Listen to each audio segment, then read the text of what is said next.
1992年，人人嫌臭的田螺，在我眼里却是遍地黄金。我在村口挂出一块纸板，田螺1毛1斤，现款现结，村民当场笑疯了。川子，你这是没考上大学，把脑子考坏了吧？水沟里那臭玩意儿，白给都没人要，你还花钱收？等着吧，这傻子用不了几天就得赔得底朝天。我没解释，未婚妻也离我而去，我不在乎。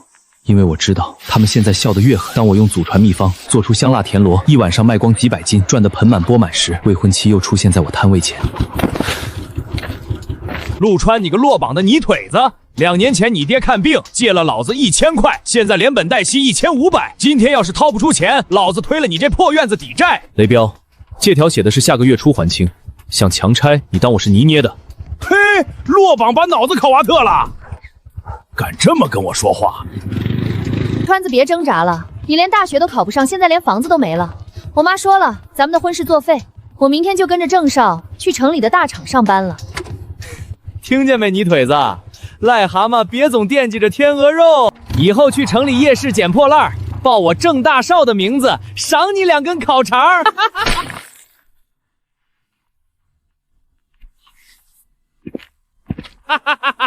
陆川，你媳妇拿泥巴给你洗脸呢！免费的天然火山泥面膜，郑大少还挺客气，笑够了吧你想干嘛？杀人不过头点地，你无非就是要钱。给我7天时间，7天后1500块，我一分不少拍在你脸上。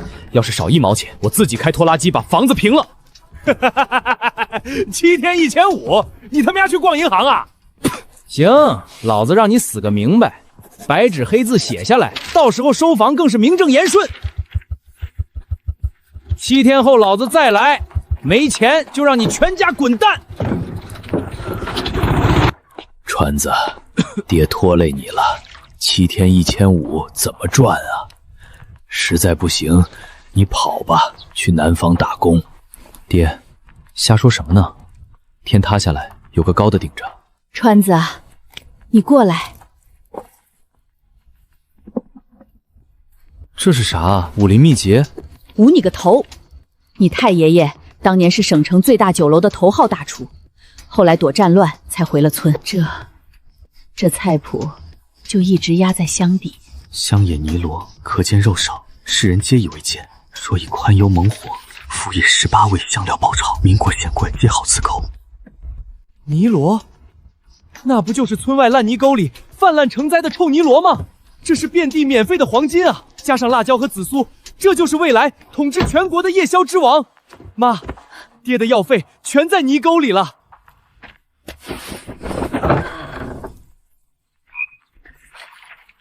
不行，这效率太低了。就算我把这10斤炒出龙肉的味道，也卖不了几个钱。太爷爷的秘方是个聚宝盆。 但这盆太大了，光靠我一双手，7天绝对赚不够1500。漫山遍野的水沟里全都是不值钱的烂泥螺，这弯腰就能捡的钱，我一个人捡不完，那就花点小钱，让全村人帮我捡。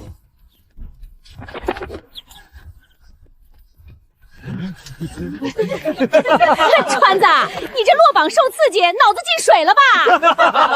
就水沟里那臭泥螺，喂鸭子压虾都嫌腥，你居然花钱收还1毛钱1斤，你家印钞票的呀？川子，你要是真有钱烧的，不如直接给叔买包大平门抽，叔还能记你个好。这破烂玩意儿要是能换钱，看我钱大勇今天能把村后的烂泥沟直接喝干。王婶、李叔，大家别光笑啊，拿来试试不就知道了。 川子，大爷早上摸虾，顺手在水沟里捡了点这玩意儿，8斤3两，大爷，算您8斤半。张大爷，您的钱1分不少。真给钱啊！当家的别睡了，快把家里的尿素袋子全找出来，下河摸泥螺去啊！这边多。整个白水村像是被捅了的马蜂窝，彻底炸了锅。哎呦，川子，婶子就知道你有出息，从小看你就聪明，是个干大事的料。快快快，给婶子称称，这可是婶子跑到深沟里摸的。好嘞，王婶，20斤2块钱，你拿好。川子，这可是咱家最后的底子了，你收这么多，要是城里人不要，咱家可就真得喝西北风了。妈，这就叫重仓出击。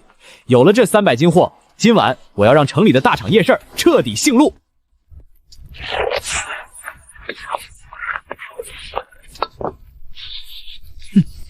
这香味儿一定能大卖。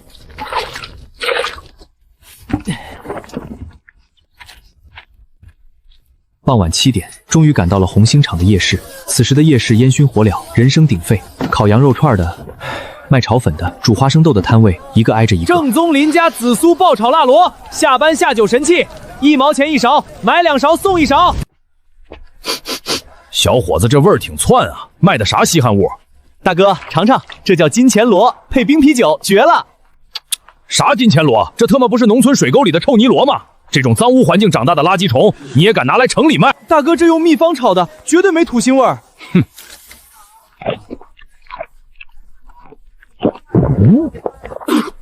呸呸！去你大爷的！吃老子一嘴泥！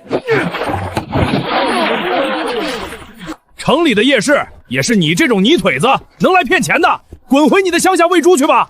乡巴佬，真以为城里人的钱那么好赚？臭泥巴也敢拿来卖？赶紧滚吧！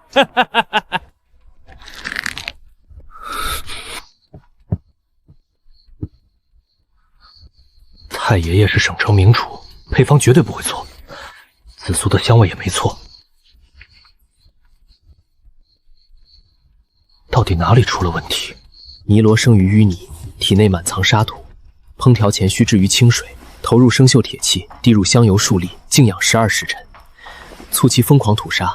入锅前必以铁钳去其尾端，清其肠道，方能汁水入味，一吸即出。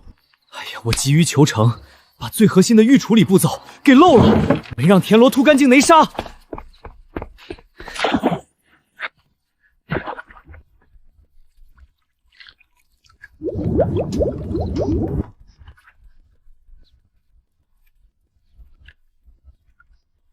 川子这费时费力的，承喜人真认这个？妈，这就叫核心竞争力。今晚我要让那帮城里的大厂工人见识下什么叫美味。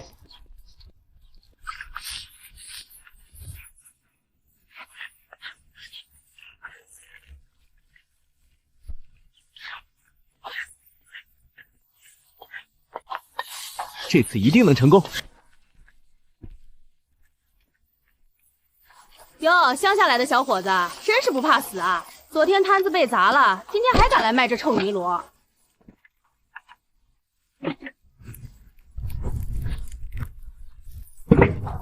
城里人认不认得？用嘴说话。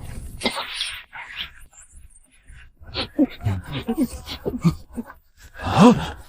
我操，什么味儿？这么香，好像是那边那个卖田螺的地摊传过来的。哟呵，泥腿子，你还没死心啊？大家散了吧，这玩意儿就是一包泥沙，谁吃谁硌牙。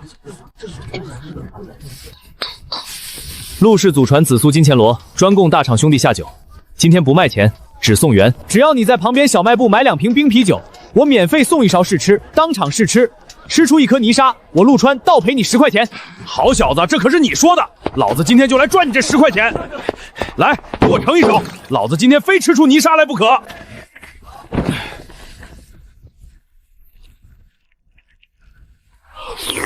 爽，太爽了！饭给我拿个大盆来，老子要装满。多少钱1勺？老子全包了。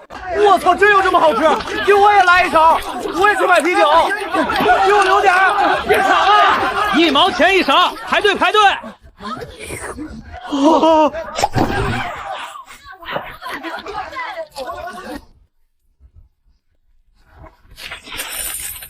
郑大少、白羽，你们城里的钱似乎挺好赚啊。陆家这次算完了，7天赚1500，除非中彩票啊！可惜了，陆川这孩子落榜受了刺激，非要逞能。陆川，时辰到了，老子今天没耐心跟你废话，钱拿不出来，现在就给老子滚出这个院子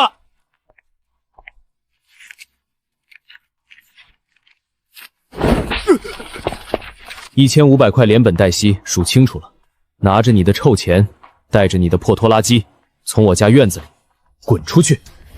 你小子哪来这么多钱？这就不劳雷老板操心了。爹妈，你们的病有钱治了，但这才刚刚开始。哟，这不是陆老板吗？怎么着？听说你这2天靠卖臭虫赚大发了？我这烧烤摊的客人都跑你这儿吃烂泥了，你让我喝西北风？路是大家走的，钱是大家赚的，我摆我的摊，你烤你的肉，井水不犯河水。红星场这片夜市，老子就是规矩。你个村里来的泥腿子，也敢在这儿抢老子的食吃？今天给你2个选择，要么把配方交出来，以后老老实实给我供货；要么立刻滚出红星场，以后见你一次打一次。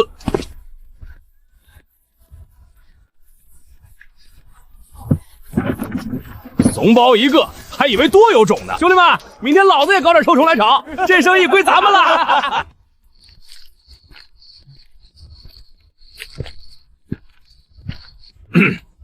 白水村的乡亲们听着，村外所有的水塘、烂泥沟都是属于集体的财产。我雷大老虎作为沙市场老板，现在把全村的水源都承包了。陆川要想花钱收你们的田螺，门儿都没有。谁敢帮他赚这个钱，老子砸了他家的锅！川子啊，这可咋办？雷彪这是断咱们的活路啊！妈别急，他雷彪能管住白水村，他还能管住全中国不成？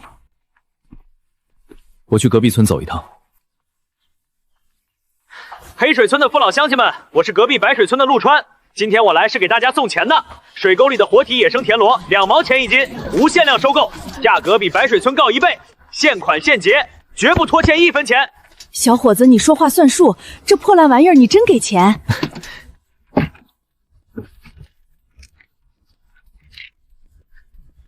？5斤2两，算6斤。哎呦我去，真给钱啊！老婆子，别缝衣服了，拿上蛇皮袋下河。大牛赶紧去把抽水机拿给我抽干。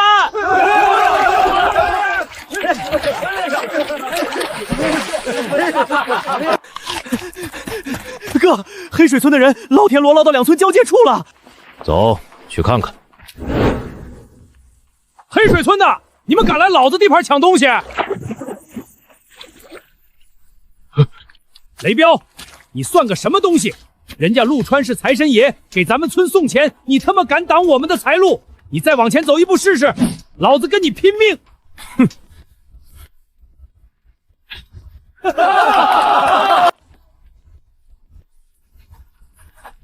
货源解决了。真以为霸占了夜市，我就卖不出去东西了？雄霸，今晚我要让你知道，什么叫降维打击。川子，咱今晚去哪儿卖呀？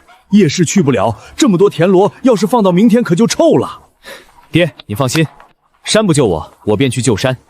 雄霸能霸占夜市那块地皮，但他霸占不了工人的肚子。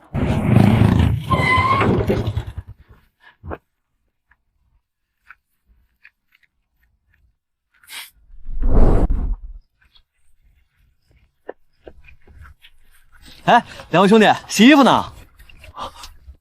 我操，陆老板，我们哥俩正馋你那口田螺呢，刚去夜市转了一圈，没找着你。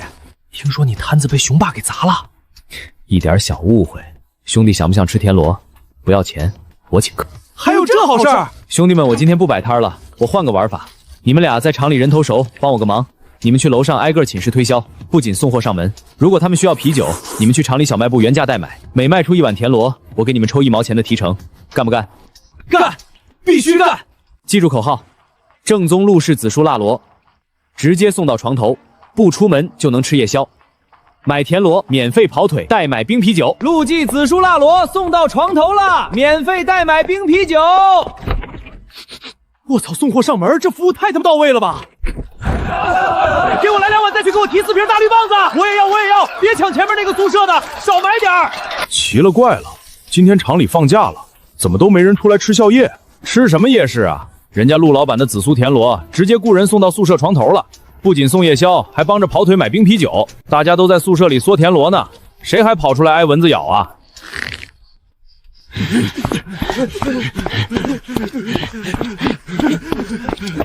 干什么？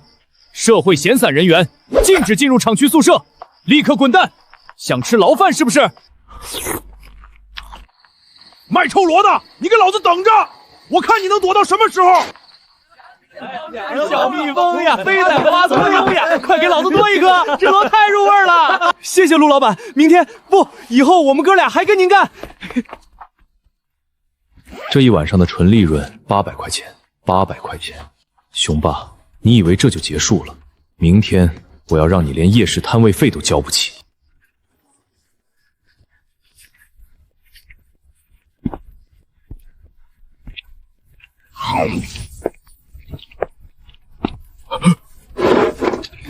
你来干什么？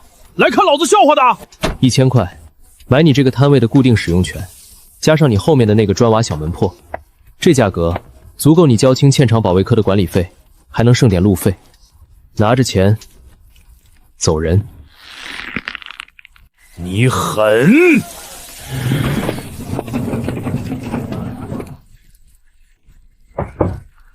快点快点，终于有正经铺子了！陆老板，给我也来3碗。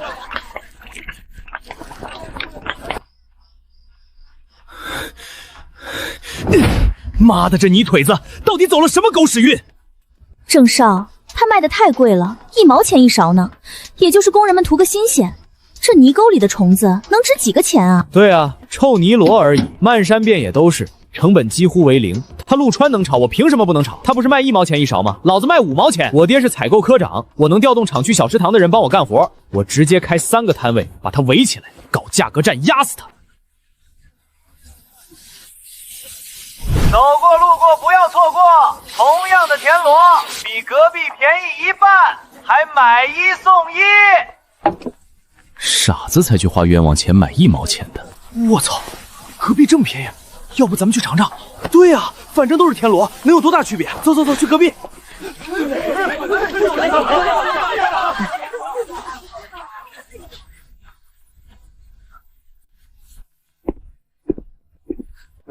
怎么着，泥腿子，傻眼了吧？真以为赚了2个臭钱就能在城里站稳脚跟了？跟我玩资本，跟我玩价格战，老子今天就算亏本卖，也要把你这摊子硬生生挤黄。哼，跟我打价格战，郑大少，你可能对餐饮业的核心一无所知。让子弹飞一会儿，最迟明天，你会求着工人们不要砸你的摊子。郑老板大气啊，这价格才叫为工人兄弟着想。给我来2毛钱的，直接装满1大碗。哈哈哈哈！看到没，小雨，这就叫资本碾压。不出3天，我让他连摊位费都亏进去，灰溜溜的滚回村里。老李，你觉不觉得这田螺味道有点不对劲？呸，这螺尾巴都没剪，根本吸不出来肉啊！我用牙签挑出来一块，怎么一股子泥巴味儿？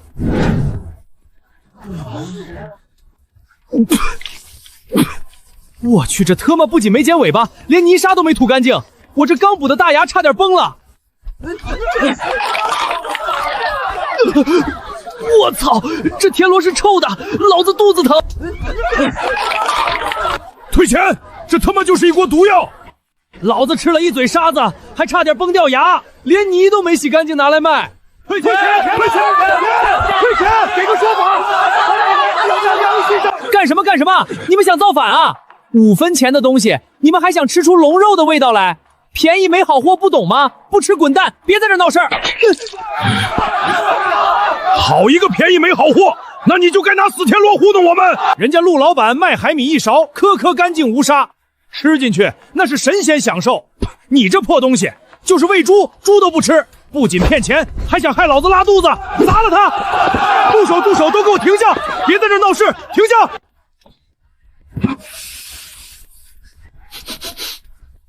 陆老板，你这锅里准的什么宝贝？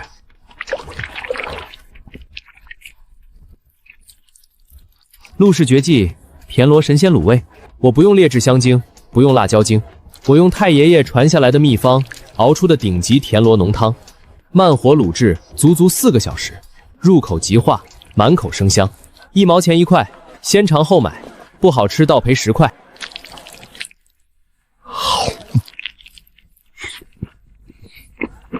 我的天，这特么也太好吃了吧！老板，给我来5块猪肘，再来5个鸭锁骨，这玩意儿配酒比田螺还过瘾啊！给我也来一份卤味的，我要鸡爪子，给我留点儿，给我留点儿。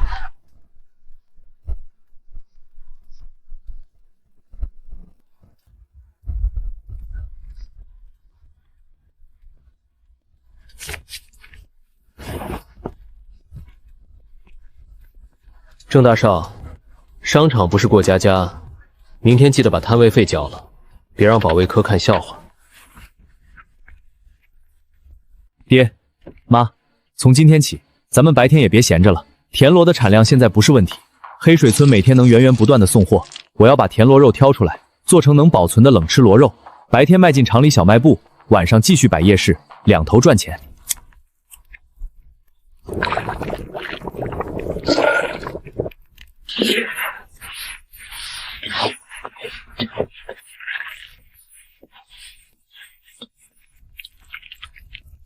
老板老规矩，来2大包塑料袋。陆老板实在对不住，不是我不卖给你，是上面打过招呼了。镇上所有的食品级塑料袋都被红星厂的刘科长给包圆了，谁要是敢偷偷卖给你1个塑料袋，谁就得卷铺盖走人。没有塑料袋，冷吃螺肉就没法密封，没法密封就过不了小卖部那关，放2天也会坏。郑家这是釜底抽薪，想把我的货活活憋死在家里。现代工业的塑料袋不卖给我，那我就用1000年前的古法，彻底颠覆你的工业包装。张大爷、李大爷，大家停停手里的活儿。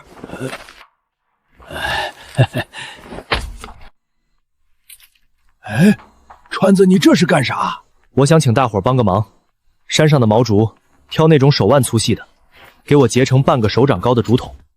池塘里的野荷叶洗干净晒软，剪成小圆片。我要2000个，2张外币钞票，只是定金。做好了，每个竹筒我再给1份额外的手工费，做的越多，赚的越多。川子，你放心，老头子我豁出这条老命，今晚不睡了。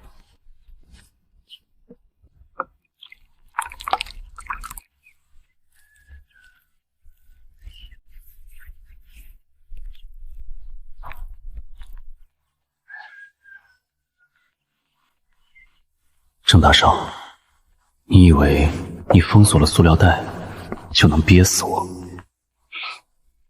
今天我就让你看看什么叫降维打击的审美。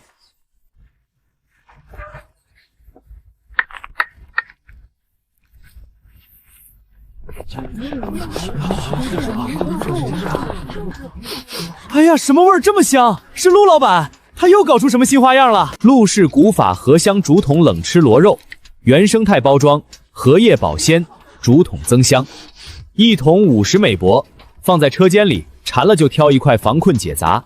今天只带了500桶，先到先得。这包装看着就像高级货呀！这竹筒吃完了还能当笔筒呢，给我拿5桶，我带回去给老婆尝尝。来，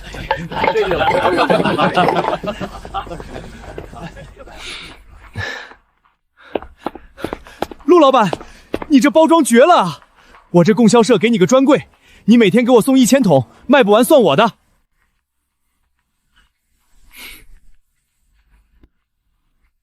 合作愉快。爹，你这招釜底抽薪绝了，全镇的塑料袋都被咱们扣了。哼，陆川那泥腿子的冷吃螺肉绝对烂在锅里，不出3天，他就得跪着来求我。郑科长，厂长让你去趟他办公室。刚才第一供销社进了一批什么古法竹筒螺肉，工人们抢疯了，甚至因为买不到差点打起来。厂长听说包装极其精美，还带有咱们当地的文化特色，他让你赶紧去联系那个叫陆川的老板，厂里要大批量采购，准备作为今年中秋节给外宾和上级领导的特色伴手礼。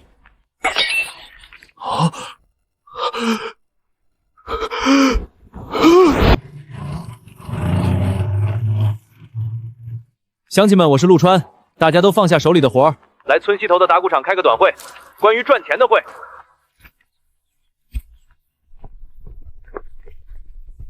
哎呦，川子，这次是不是又要涨价收田螺了？田螺照收不误，接了城里厂的单子，我要给大家找个硬长远的财路，需要大量定制竹筒包装。从今天起，白水村正式成立竹编手工合作社，全凭自愿报名，不需要大家出钱，只需要出力。上山砍竹子做竹筒，1分钱1个；采野荷叶清洗晾干，1分钱5片；挖黄粘土调泥按天算，1天3块钱；手脚麻利，1天赚2、3块。手工费现款现结，绝不拖欠。真的假的？接根竹子就能换钱？山上的竹子多的能把人埋了呀！我报名，我家4口人全报名，谁也别跟我抢！川子，你就是咱们白水村的活财神啊！陆哥，那啥，我们这浑身有使不完的力气，能去挖泥不？能，只要肯干活，白水村的钱大家一起赚。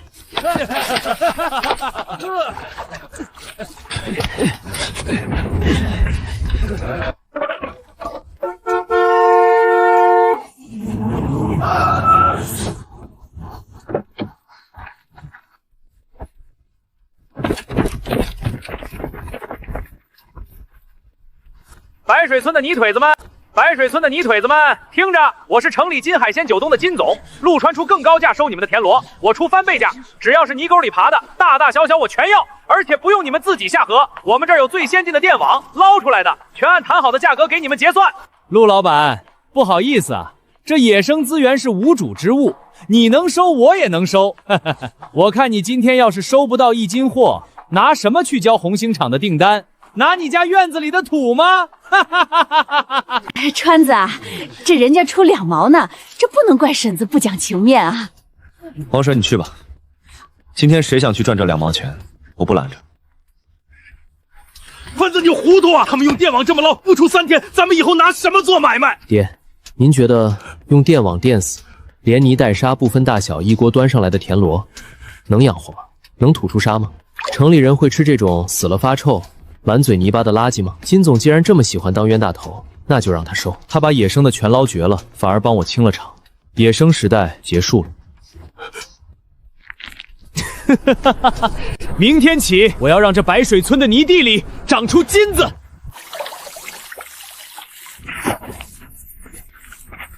造孽呀！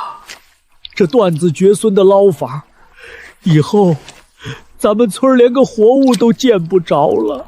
妈的，这他妈是怎么回事？老子投了那么多钱进去，你就给老子看这个？老板，这不关我们的事儿啊！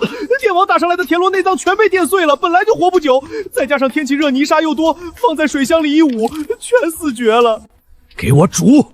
死田螺怎么了？放重辣椒，放重花椒，把泥巴味和臭味给我盖上去，拿去夜市5分钱1勺，大甩卖。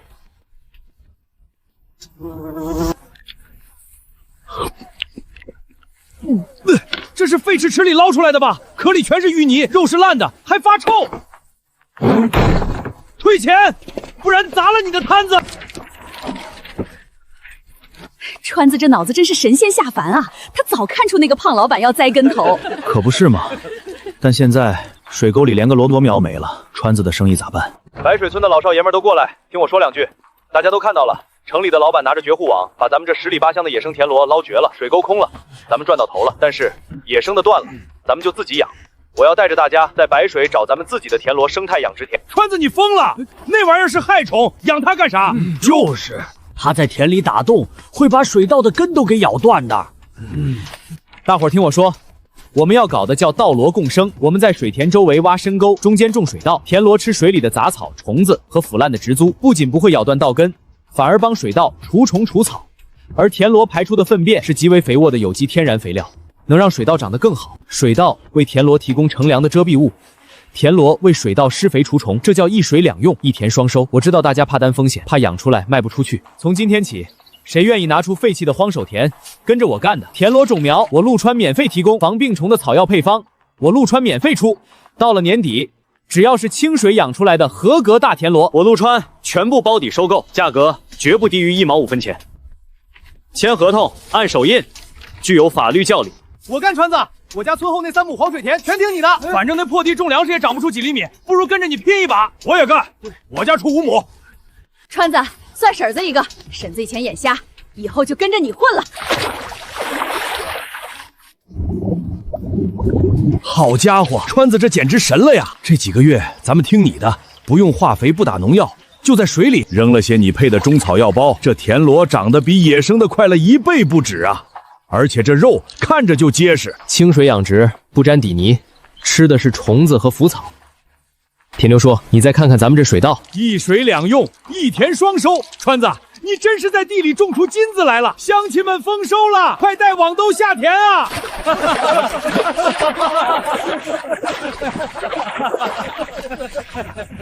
老周，给我留2桶竹筒螺肉，我今天夜班就指着这个提神呢。去，排队去！今天陆老板送来的2000桶，5分钟就抢没了一半，谁先抢到算谁的。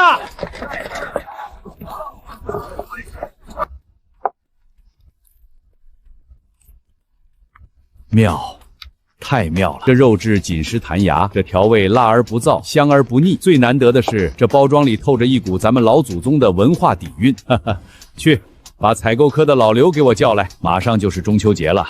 今年咱们厂给省里领导送的节礼，还有给职工发的中秋福利，不送那些油腻腻的月饼了，全换成这种荷香竹筒螺肉，订个1万桶，不，2万桶的最高规格礼盒装。哎，厂长，恐怕有难度啊！这家供货商是个乡下泥腿子，叫陆川，个体户，生产规模有限，而且他之前在夜市摆摊儿，还跟我家那小子有点小摩擦。人家这东西代表了咱们当地的特色，送去省里能给咱们厂长脸。老刘，你平时在采购上动点小手脚，我睁一只眼闭一只眼。但这次是厂里的政治任务，完不成，你这个采购科长也就别干了。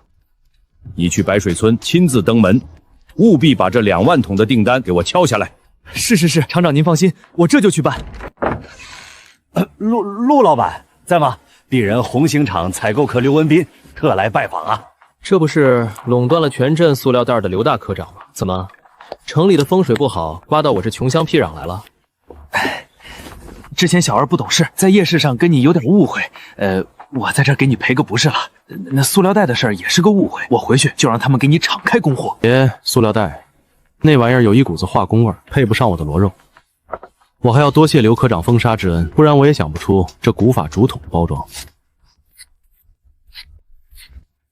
陆老板大人有大量，我这次来是代表咱们红星机械厂厂长给你送大生意来的。2万桶最高规格的荷香竹筒螺肉礼盒，作为今年中秋节的职工福利和送外宾的伴手礼，这可是能让你一波肥的天大好事儿啊！哦，接不了。什么？陆老板，你是不是没听清？2万桶啊，这不是200桶，这可是好几万块钱的大单子。我听得很清楚。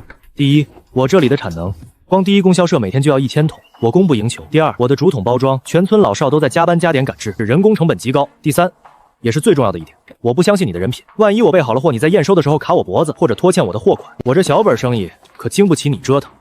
陆川兄弟，陆大老板，我保证绝不卡脖子。货款我直接让财务全款预付，全款，求求你帮老哥这个忙。你开个条件，只要我能办到的，绝无二话。既然刘科长这么有诚意，那我就开门见山了。要我接这2-5桶的订单可以，但你必须答应我3个附加条件。第一，从今天起，红星机械厂3个食堂的卤味窗口由我陆氏独家承包，任何人不得插手。第二，厂区内所有的小卖部、供销社，我的产品必须摆在进门最显眼的 C 位。第三，这批2-5桶的中秋提盒，单价不是5毛，我要定制精美一篮，10块钱，少1分都不卖。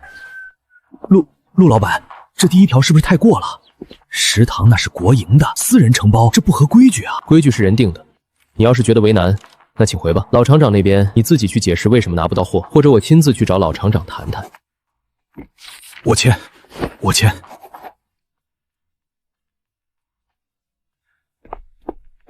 川子儿，这能行吗？爹，对付君子要讲道义，对付小人就必须比他更狠。咱们正式接管了大厂工人的舌尖。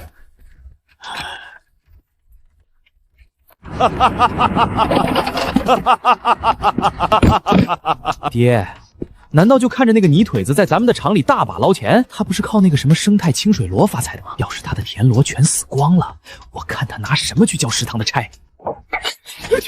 天杀的，是哪个不要脸的畜生干的？川子，完了，全完了！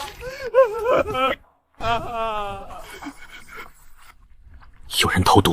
川子，这可咋办？不仅田螺死了，这地也毁了，2年内种不出庄稼呀！第一，铁牛叔，马上报警！这不仅是毁坏财物，更是投毒，危害公共安全。第二，大家不要碰水里的死螺，毒性太大，立刻组织人挖深坑，深埋掩埋。第三，封锁消息，绝对不能让红星厂的工人知道咱们的货源出了问题。陆老板，今天怎么没上组田螺啊？我今天夜班就指着这个提神呢。川子，要不咱们市里进点冷冻的海鲜对付一下？不行，品质一降，咱们的照就彻底砸了。还有没有田螺？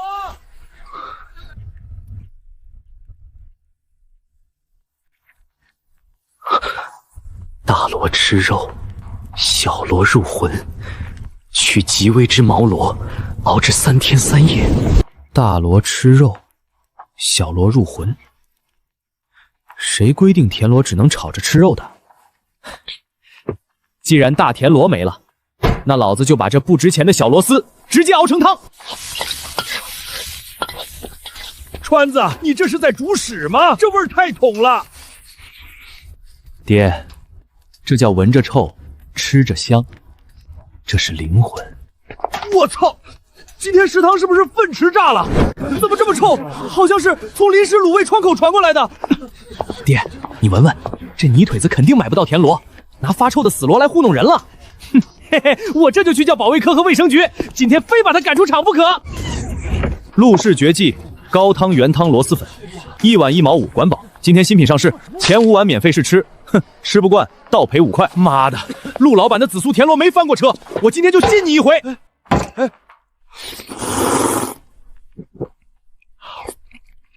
太他妈过瘾了！老板，给我再来2大碗，我要打包带回宿舍吃。好嘞，给我也来1碗。这味儿闻着臭，看老李吃的怎么那么香啊！别抢，我先来的，给我多放点那种臭酸笋。想用物理断货弄死我？哼，老子不仅没死，老子还要在这个赛道上封神。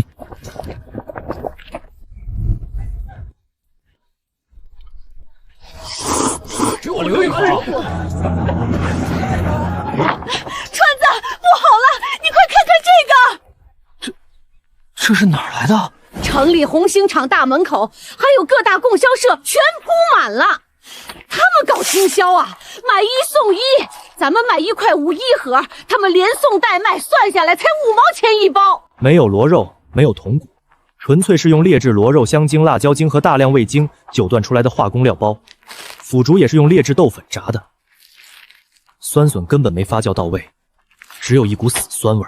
川子，你别管它好不好吃啊，工人们贪便宜啊，5毛钱1包还能当饭吃，这谁顶得住？老周，今天咋不去陆老板那儿吃原汤粉了？哎，陆老板的粉确实好吃，但1块5太贵了。这5毛钱1包的，虽然味道怪怪的，香精味重，但能填饱肚子啊。这年头省钱才是净道理。李老板，对不住啊，康泰那边不仅供货价低，还给了我们上架费。你的手工竹筒粉虽然好吃，但太贵了，卖不动啊。川子，要不咱们也降价吧？是啊，咱们把骨汤兑点水，少放点料，卖8毛钱，跟他们拼了！绝对不降价，更不能在骨汤里兑1滴水。一旦打价格战，拼工业成本，我们一个小作坊，怎么可能拼得过几千万规模的沿海大厂？跟他们拼香精，我们死路一条。那咋办啊？总不能看着作坊倒闭吧？是啊，拼工业我们拼不过，那我们就用他们工业资本永远学不会、永远买不到的东西，对他们进行升维打击。铁牛说，带上2盒咱们的顶级原汤粉，跟我去一趟县政府，咱们去申请免死金牌，去建立一道康泰食品砸1个亿都跨不过去的终极护城河。哦，领导，您尝尝。呸！这什么乱七八糟的化工料，一股子塑料味儿。领导，这塑料味的东西现在垄断了咱们县的速食市场，外省的资本用极其低廉的价格摧毁了咱们本土的特色食品。如果任由他们搞下去，不仅我陆川的小作坊要倒闭，白水村生态稻螺田会荒废，几百个村民会重新失业。更重要的是，他们这是在砸咱们特色美食的招牌。陆川，你是个聪明人，资本财大气粗，政府也不能强行干预正常的市场价格战。你今天来找我，肯定有破局的法子。说吧，需要县里怎么支持你？我要申请国家地理标志保护产品，我要让全中国的人都知道，真正的螺蛳粉汤底必须是用白水村极其清澈的泉水熬制的，老土坛子配料必须是咱们白水村后山特有的野生紫苏和老土坛子发酵的酸笋，螺肉必须是咱们本地生态田里养出来的不沾泥的清水螺。领导，一旦咱们申请下来这个标志，它就不再是一碗普通的粉，它是一张代表咱们县的文化名片。康泰食品的工业流水线再牛逼，他们能复制化工香精，但他们永远无法复制白水村的泥土和泉水。好小子，好一个地理标志！这事不仅对你有好处，对咱们县也有好处，更是给咱们县争皇添彩的大政绩。我亲自给你批文件，给你开绿灯申报。5毛一包，好吃不贵，大厂大品牌。都停一下，各位工友兄弟们，今天我给大家带来了一个极其重要的消息。陆老板厉害啊，这牌面太大了。是啊，今天工商局和电视台的同志都在这里，我要当众揭穿所谓的便宜大牌到底是个什么工业垃圾。大家看清楚了，这里面有一粒螺丝肉吗？有一滴骨和汤吗？全是人工合成的，极其劣质的腊精和螺肉香精。你们吃进去的不是便宜，而是化工废料。化工废料。而真正的螺蛳粉在这里，这是用极其优质的白水村生态清水螺熬制了8个小时的原汤，这是国家地理标志认证的，代表我们本地极品美食的名片。地理标志，1块5，1块5，贵吗？贵啊，贵啊！用最好的食材，极其费时费力的古法熬制，这叫物有所值。老子说这几天怎么越吃越恶心？原来是香精勾兑的。老子差这1块钱吗？老子要吃有营养的正宗原汤。陆老板，给我来2碗，我买2盒带回去给媳妇儿尝尝。好嘞，这可是咱县的特产了。陆老板真是年少有为，久仰大名啊！顾老板不在沿海赚大钱，跑我这小村子里闻泥巴味儿来了。陆老板快人快语，那我就直说了。之前咱们之间有点小误会，下面的人不懂事，搞恶性竞争，我已经把他们全开了。今天我来是带着极其巨大的诚意，想跟陆老板合作的哦。哦，怎么合作？我们康泰出资300万，买断陆老板您的陆氏密普和白水村地理标志的使用权，然后我们利用沿海极其先进的工业流水线，将罗村推向全国。陆老板您什么都不用干，在县城买几套大别墅，舒舒服服当个富家翁，如何？顾老板，你这算盘打的，我在白水村都能听到沿海的响声。300万就想买断我陆家祖传的秘方，买断白水村子孙孙的财路，你这是在打发叫花子呢，还是在侮辱我的智商？陆老板胃口太大可不好，你这小作坊1年能赚多少？300万足够你奋斗几辈子了。我奋斗几辈子？顾老板，你信不信？不出3年，我光是靠卖这原汤料包，1天的利润就不止300万。我掌握着世界上极其独一无二的原产地材料，白水村的泥土和泉水。我拥有极其正宗的调味秘方，陆家4代传下来的，不是实验室里调出来的。更重要的是，我已经把工业干精粉等于垃圾的观念极其深刻地烙印在了消费者的脑子里。顾天红，现在不是你出钱收购我，而是你的工厂、你的流水线，如果得不到我的原汤授权，迟早要被我陆川的市场份额活活挤压到破产。你想怎么样？合作可以，但我有3个极其苛刻的条件。第一，康泰食品旗下所有食螺蛳粉生产线必须接受我极其严格的品控。第二，每卖出1包螺蛳粉必须打上陆氏秘方授权的标识。第三，每卖出1包，我要抽取30%的纯利润作为技术和品牌授权费。这不可能，这太荒唐了！你这是抢劫！大门在后面，不送。最多半年，我会自己建厂，到时候你连做我代工厂的资格都没有。我见。车来了，收购咱们厂的大老板来了。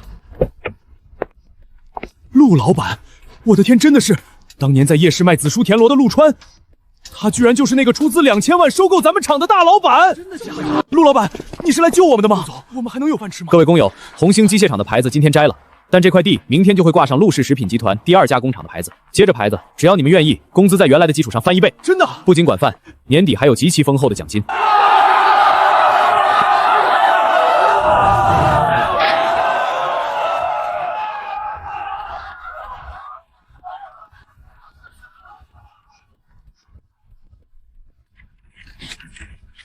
陆总，恭喜您完成这次极其震撼的跨界收购。短短2年时间，您从一个高考落榜，在夜市摆地摊的农村小伙，打造出了一个估值极其恐怖的100亿速食帝国。估值极其恐怖的100亿速食帝国。请问您成功的最大秘诀是什么？是资本的力量，还是极其高超的营销手段？我太爷爷留下的那本菜谱，是我起家的魂。城里这个大厂夜市的竞争，是我极其宽广的舞台。至于资本和营销，那只不过是极其顺手的工具吧。真正让我走到今天，让我缔造这个帝国的秘诀，是白水村那极其厚重的泥土给我的底气。那是中国最底层的烟火气，那是一切奇迹生长的力量。